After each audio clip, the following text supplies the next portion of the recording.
I would like to talk about the Namiki Falcon. I think I've covered this. No, I know I have covered this pen in my fountain pen collection overview videos, but this is a pen that's quite a bit to say about this. So I thought it would be nice to give it a review of its own. What's there to like about this pen? Well, a lot. And then there are some things that I don't like that much. So let's just cover the pen first, and then my likes and dislikes. The pen looks very classical. Some would say bland. I mean, it's black and it's got the little gold ring there and the gold clip. In all honesty, not something we haven't seen a lot of times before. Then again, if it looks cool, I mean, why change a winning concept? I think a lot of people, if you just flash this at them, will immediately recognize this as a fountain pen. Whereas with some others, if you show them this, then they may have to take a second look. So, in itself, that's not bad, and I do like it. Also, it's made of a resin, and it is super light. This is the lightest pen I've ever held. To me, that's actually a downside, but I'll come back to that. An interesting thing is the clip. It has this sort of concave shape, which is fairly unique, I think, in the fountain pen world. It looks nice. I like that. What's also unique, so is there some more detail perhaps I can show you. On this ring there is a sort of meander-like detail going on. It says Japan and it says Namiki. You probably can't see this, but it's fine. Screw-on cap and this really weird nib. Now, you may have heard of this as being flex or semi-flex, but the first thing you should notice is the weird shape. I mean, this is a pretty unique nib shape. I mean, we all have this idea of the archetypal nib, right, which is the standard shape, something like that. Well, this is different. It's just different. Not in a bad way. I think this is in a good way. It looks refreshing. I got the extra fine. No, I'm sorry. I got the fine, but it is probably extra fine. It's a Japanese pen. Japanese nibs tend to be a little narrower than Western nibs, so it does create a very fine line.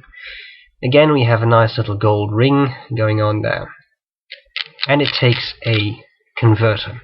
Now, this is one of the things I don't like that much about this pen, and that is common to all Namikis and all pilots, which is the same brand. Namiki is the more exclusive models. Nothing wrong with the converter. The converter works well, but it has a really weird shape, a really weird opening. Let me put it that way. Now, I'm not going to show you with the converter because I've got it inked up. I don't want to pull that out, and the reason for that is that with other pens, I would have no problems pulling out a converter. But this is what a Namiki or a Platinum cartridge looks like. Now, what you may be able to see is this huge opening. I mean, that's really big. It's not like the international cartridges that have a really small little hole. No, this is a big hole. I really mean big. So let me just show you. I'll open this pen. You see that? The nib will just disappear in the cartridge. It's that wide. Now, what's the problem with that? The problem is that if you pull this out, or pull the converter out, you may actually spill ink drops. Because it's just such a big opening, it'll just fly out, which is one thing I don't like. The other thing I don't like is that in the grip, again, I can't show you because I don't want to pull out the converter, but if you would pull it out, then somewhere in there, there will be a convex plastic rim. And that is there because this has to be held in place. So there's a little plastic rim that goes in there to keep this in place. It'll just slide over it like that. And that makes it difficult to clean the pen. Because usually what I do, let me see if I have it here somewhere. Now, apparently I don't, which is weird, but okay. Usually what I do is I take a bulb syringe.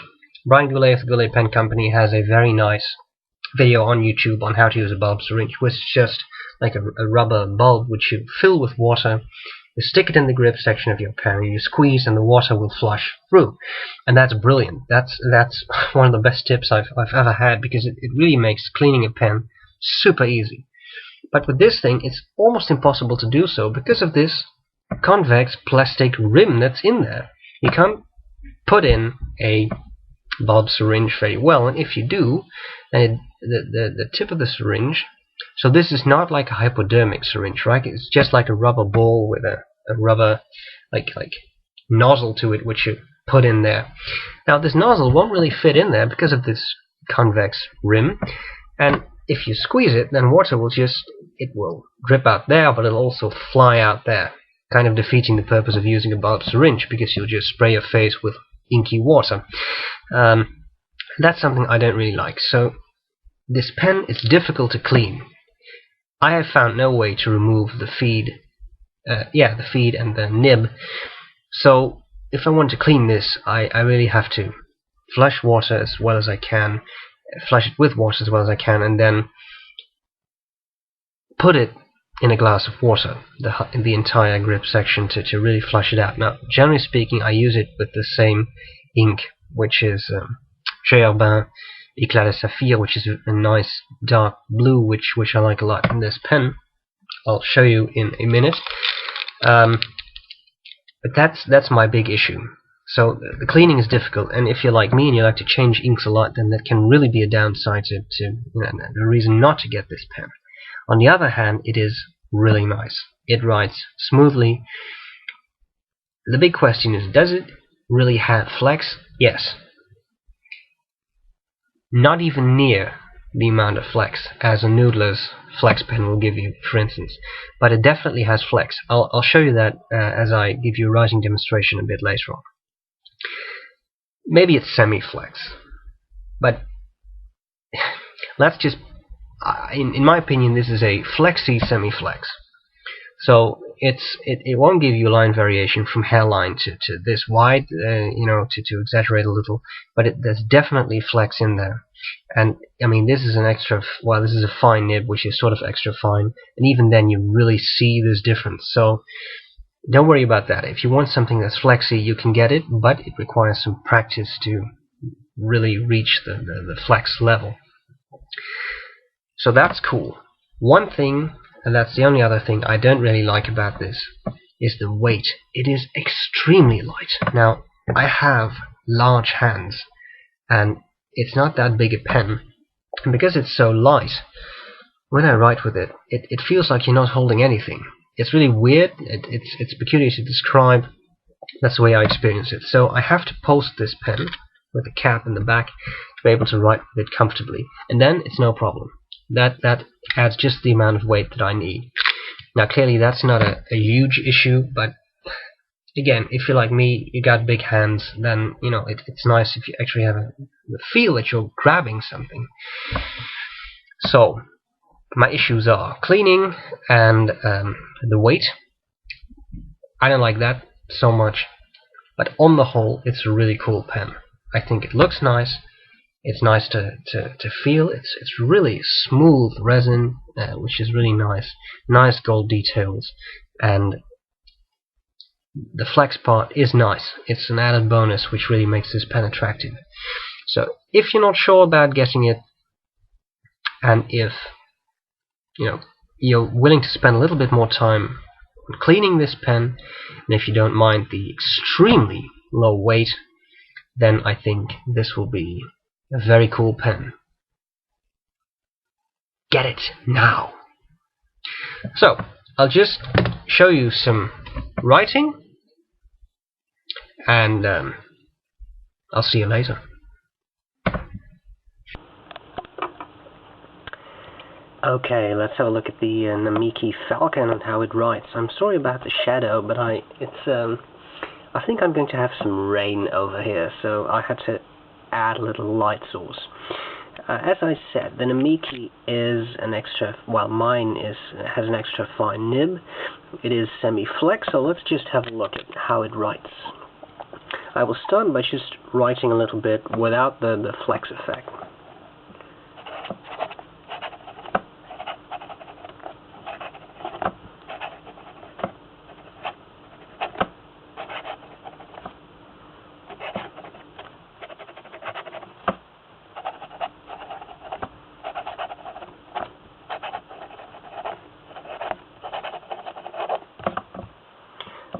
So that's just the regular writing.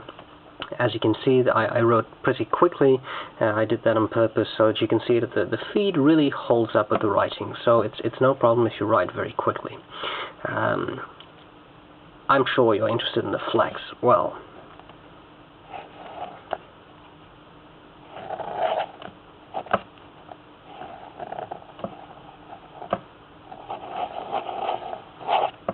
here we got flex.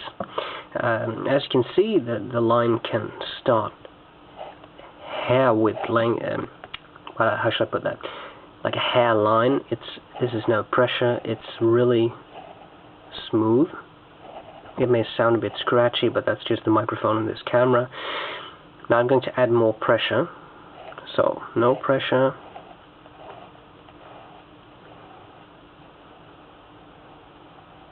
And that's a lot of pressure. Now if you compare that to this, you will see there's really a lot of line variation to be created with this pen. It is not a full flex pen. If you would compare this to, let's say, a nudeless flex, well, the nudeless flex will give you even more variation, but nevertheless, I do like this. So, a flexy semi-flex, I would call it. And that means that if you can do a copper plate, which I cannot, but, you know, let's just imitate some. You can really try to retain some variation in line with, which I like a lot. So that's kind of cool. It is a extra fine nib, which, because it's a Japanese pen, means it's really, really fine. But as you can see, it's still pretty smooth. I think this is going to make an atrocious noise, but really it's not that loud. You can lay down quite a bit of ink pretty quickly. You may also see that it is a fairly wet pen. It's a smooth writer, even though it's extra fine. It doesn't feel particularly scratchy, maybe a bit more so than a medium nib, but in all,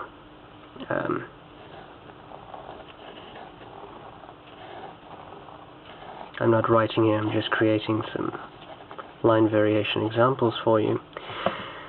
I really like it. It's an interesting pen. It's an interesting pen to use, and it can really give you some nice line variation, and I think that's really cool. So if you're looking for a pen, not necessarily a nudeless flex, but a modern pen that is flexy,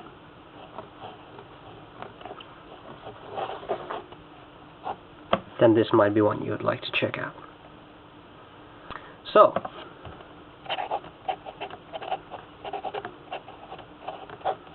thanks for watching, and I'll see you soon.